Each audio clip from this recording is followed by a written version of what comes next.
வணக்கம் and welcome to the show interesting info. June 11 இன்னைக்கு international day of play அப்படின்னு சொல்லிட்டு ஒரு டே வந்து சர்வே பண்ணுறாங்கப்பா. ஒரு குழந்தை நல்ல அறிவாற்றலோட வளரணும்னா, நல்ல படைப்பு திறன் அதிகமாக இருக்கணும் அப்படின்னா, சுற்றி இருக்கக்கூடிய உறவுகளை பற்றி தெரிஞ்சுக்கணும்னா, உணர்ச்சி பூர்வமான விஷயங்களை பற்றி மற்றவங்க கிட்டேருந்து கேதர் பண்ணிக்கணும் அப்படின்னா, சுய கட்டுப்பாட்டை வளர்த்துக்கணும் அப்படின்னா, சவால்களை எதிர்கொள்றதுனா இன்னாங்கிறத தெரிஞ்சுக்கணும்னா, சிக்கல்லேருந்து வெளில வரது இன்னான்றதை புரிஞ்சுக்கணும்னா, இப்படி ஏகப்பட்ட விஷயங்களை பற்றி ஒரு குழந்தை தெரிஞ்சுக்கணும்னா விளையாட விடுங்கப்பா அப்படின்னு சொல்லக்கூடிய ஒரு நாள் தான் இந்த நாள். ஐக்கிய நாடுகள் சபையால் உருவாக்கப்பட்ட தினம் தாங்க இது. இதுக்கான பேசிக்கான காரணமே இதுதான். ஒரு குழந்தைன்றது முழுமையான வளர்ச்சி அடையணும். நீங்கள் அந்த குழந்தைய எங்கே எடுத்துகிட்டு போய் விட்டாலும் அவன் வந்து சர்வே பண்ணணும் அப்படின்னு நினச்சிங்கன்னா ஃப்யூச்சரில் அதுக்கு அவங்கள விளையாட விடுங்க அப்படின்னு சொல்லிட்டு இந்த கான்செப்ட் உருவாக்கியிருக்காங்க. விளையாட்டுன்றது வெறும் விளையாட்டு இல்லாமல் அதை சார்ந்த ஒரு சமூகத்தினுடைய சூழலையுமே அது அவங்களுக்கு சொல்லிக் கொடுக்குது. அதன் மூலமாக அந்த குழந்தை முழுமையாக வளருவாங்க. நீங்கள் குழந்தை வந்து அமைதியாக இருக்கிறான், சூப்பராக இருக்கிறான்ப்பா அப்படின்னு நினச்சிங்கன்னா நிச்சயமாக அது நல்ல குழந்தையாக, ஒரு நல்ல ஹெல்த்தியான குழந்தையாக இருக்க முடியாது. குழந்தைனா அட்டகாசம் பண்ணி தாங்க ஆகணும், அப்படி தாங்க இருக்கணும். குழந்தை எங்கே வெளில விட்டு அடிபட்டுருமோ இல்லை அவங்க கூட போய் கெட்டு போயிடுமோ நீங்கள் நினச்சிங்கன்னா ஓகே அப்படியே வச்சுக்கோங்க. பட் ஆனால் அந்த மாதிரி அனுப்புனீங்க விளையாடுறதுக்கு போகிறாங்க அப்படின்னா இதுதான்ப்பா சரி இதுதான்ப்பா தப்புன்றது மட்டும் தான் நாம் சொல்லணும். மற்றபடி அந்த விளையாட்டே தடுக்கிறது சரியான ஒரு விஷயம் இல்லை. ஒரு எக்ஸாம்பிள் சொல்லணும் அப்படின்னா, இப்போ பைக் ஓட்டுறதுனாலே கார் ஓட்டுறதுனாலே ஆக்சிடென்ட் ஆக தான் செய்யுது. அதுக்காக அத்தியாவசியமான அந்த விஷயத்தை நம்மளால் விட்டுற முடியுமா? நம்மளுடைய அத்தியாவசியத்துக்கு நாம் எவ்வளோ இம்பார்ட்டன்ட் கொடுக்குறோமோ அதே மாதிரி குழந்தைங்களுடைய அத்தியாவசியம்ன்றது விளையாட்டு, அதுக்கு இம்பார்ட்டன்ஸ் கொடுங்கன்னு சொல்லக்கூடிய ஒரு நாளாக தான் இதை வச்சுக்கிறாங்க. அது மட்டும் இல்லாமல் பார்த்தீங்கன்னா இது சமூகத்திலே ஒரு பெரிய மாற்றத்தை ஏற்படுத்து தான். ஒரு மொழி சார்ந்த விஷயமா இருக்கட்டும், சகிப்புத்தன்மை, அப்புறம் இந்த மோதல்கள்லாம் நிற்கிறதுக்கு உலகம் ரொம்ப அமைதியாக இருக்கணும் அப்படின்னா இந்த குழந்தைங்க சின்ன வயசுலேருந்தே இப்படி சரௌண்டிங் ஒரு சமூகத்தோடு சேர்ந்து வாழ ஆரம்பிச்சிட்டாங்க, அதில் விளையாட ஆரம்பிச்சிட்டாங்கனாலே இது எல்லாம் தானாக வளர்ந்துருது. எவ்வளோ பெரிய விஷயம் இந்த விளையாட்டுக்கு பின்னாடி இருக்குது அப்படின்னு சொல்லி ஐக்கிய நாடுகள் சபையால் உருவாக்கப்பட்ட ஒரு தினமாக தாங்க இது வச்சுக்கிறாங்க. அதுவும் இல்லாமல் பார்த்தீங்கன்னா ஐக்கிய நாடுகள் சபையினுடைய அந்த குறிப்புகள்லாம் இருக்கும். இப்போ இந்த குழந்தைங்களுக்குலாம் வந்து என்னென்ன உரிமைகள் இருக்குது அப்படின்னு சொல்லிட்டு அதுக்கான லாலாம் வச்சுருப்பாங்க.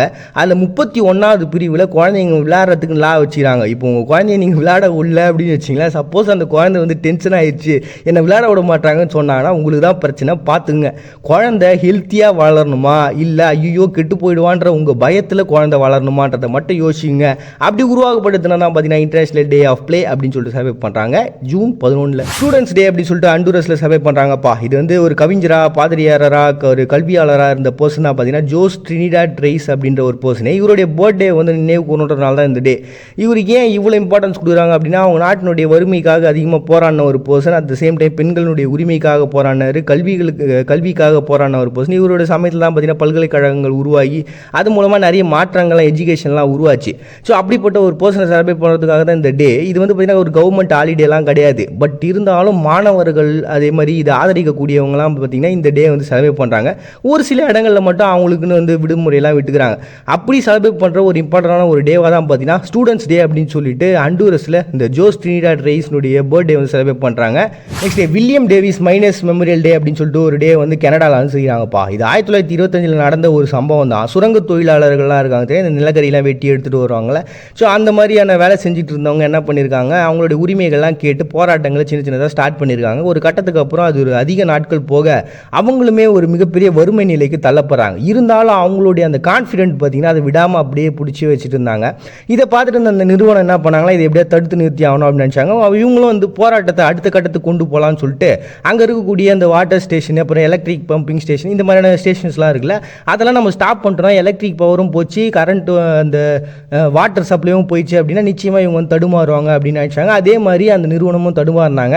அதுக்கப்புறம் பார்த்தீங்கன்னா அவங்க வந்து இந்த போலீஸ்காரங்களை விட்டு அடிக்கிறது, இந்த மாதிரியான வேலைகளை பண்ண ஆரம்பித்தாங்க. இது பண்ணதுக்கு அப்புறம் பார்த்தீங்கன்னா அங்கே இருக்கக்கூடிய வில்லியம் டேவிஸ் அப்படின்ற பர்சனை வந்து வாண்டடாக சுட்டு கொலை பண்ணுறாங்க. நோவா ஸ்காட்டியா அப்படின்றதா அந்த பிளேஸ். அந்த பிளேஸில் வந்து பார்த்தீங்கன்னா இந்த பர்சனை சுட்டு கொண்ட அந்த நிகழ்வுன்றது பெரிய லெவலில் பரபரப்பாக பேசப்படுது. அதுக்கப்புறம் பார்த்தீங்கன்னா அவங்க யார் இதை சுட்டுன்னு சொல்லிட்டு அந்த வழக்குகள் போகுது. பட் ஆனால் அந்த வழக்குகளை ஒரு சரியான தீர்ப்பு இல்லை. எல்லாருக்கும் தெரியும் சுட்டு கொண்டது இவர் தான்ட்டு. பட் ஆனால் அந்த கேஸில் வந்து ஆதாரங்கள் இல்லை, பார்த்த சாட்சிகள் இல்லைன்னு சொல்லிட்டு அதை ஒதுக்கி வச்சிட்டாங்கப்பா.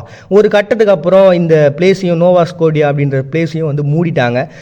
அதனால பார்த்தீங்கன்னா இந்த நாள் அப்படின்றது அதனுடைய வலிமையை வந்து இழக்க ஆரம்பிச்சிச்சு. பட் இருந்தாலும் இன்றைக்கும் பார்த்தீங்கன்னா சுரங்க தொழிலாளர்களாக இருக்கக்கூடியவங்க இந்த ஒரு நிகழ்வு வந்து இதுக்கப்புறம் எங்கேயுமே எந்த மூலையிலையும் நடந்துடக்கூடாது அப்படின்ற ஒரு எண்ணத்தோட இதை அனுசரிக்கிறவங்க அனுசரிச்சுட்டு தான் பாருகிறாங்க. அப்படி 1925 சுரங்க தொழிலாளர்களுடைய போராட்டத்தில் இறந்த வில்லியம் டேவிஸ்னுடைய நினைவு தான் பார்த்தீங்கன்னா சுரங்க தொழிலாளர்களுடைய மெமோரியல் டே அப்படின்னு சொல்லிட்டு நீங்கள் அனுசரிக்கிறாங்க கனடாவில் ஜூன் 11.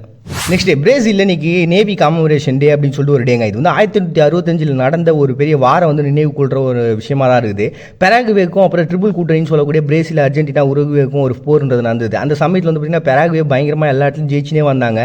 அந்த சுச்சுவேஷனில் தான் பார்த்தீங்கன்னா பேட்டில் ஆஃப் த ரைச்சுலா அப்படின்னு சொல்லக்கூடிய இந்த பிரேசிலின் வந்து ஒரு பெரிய வெற்றியை வந்து பெராகுவேக்கு ஆப்போசிட்டாக வந்து பதிவு பண்ணுறாங்க. இதனால் பெராகுவே தோக்குறதுக்கு ஒரு பெரிய காரணமாக அமைஞ்சிருது. அதனால தான் பார்த்தீங்கன்னா பிரேசில் இந்த டேட்டை வந்து சூஸ் பண்ணிக்கிறாங்கப்பா. இன்றைக்கி அவங்களுடைய கணக்குப்படி பார்த்தீங்கன்னா கிட்டத்தட்ட 112 ஷிப் இருக்குதான், 81 ஏர்கிராஃப்ட் இருக்குது, 60,000 வீரர்கள் வந்து செயலில் இருக்கிறாங்க. இப்படி ஒரு பெரிய படையாக வந்து பிரேசில் இருக்காங்க. ஸோ அன்றைக்கி அவங்களுடைய வெற்றியை நினைவுக்கு வந்து இன்றைக்கி அதில் வந்து இன்றைக்கி வரைக்கும் அந்த நேவியில் இறந்துருப்பாங்க இல்லையா, அவங்களுக்குலாம் வந்து மெமரியல் பண்ணக்கூடிய ஒரு நாளாகவும் அட் த சேம் டைம் இவங்களுடைய வெற்றிகளையும் இவங்களுக்கான பெரிய விருதுகளையும் கொடுத்து கொண்டாடக்கூடிய ஒரு நாளாகவும் தான் பார்த்தீங்கன்னா பிரேசிலில் இன்றைக்கி நேவி காமமரேஷன் டே அப்படின்னு சொல்லிட்டு அனுசரிக்கிறாங்க ஜூன் 11. நெக்ஸ்ட் இன்டர்நேஷனல் யான் பாம்பிங் டே அப்படின்னு சொல்லிட்டுங்க. இது வந்து டெக்ஸாஸில் 2005 தூங்கி எந்த ஒரு பர்சன் என்ன பண்ணுறதுன்னு தெரியாமல் உருவாக்கிட்டு போன டே தான். உண்மையாக தாங்க, சும்மா போர் அடிக்குதுன்னு சொல்லிட்டு அவர் உருவாக்குனது தான்.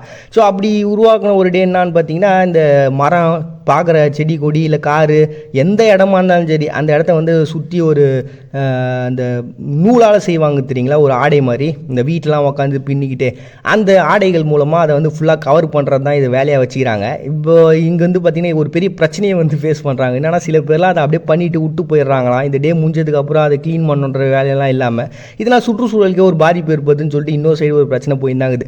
பட் இருந்தாலும் இது நல்லா இருக்குது, இந்த யான் பாம்பிங் டே அப்படின்னு சொல்லிட்டு இதை வந்து செலிப்ரேட் பண்ணுறவங்க இது ரொம்ப இன்ட்ரெஸ்டிங்காக இருக்குது அப்படின்னு சொல்லிட்டு வேர்ல்டு வைடில் இது ஃபார்ம் ஆக ஆரம்பிச்சிச்சு.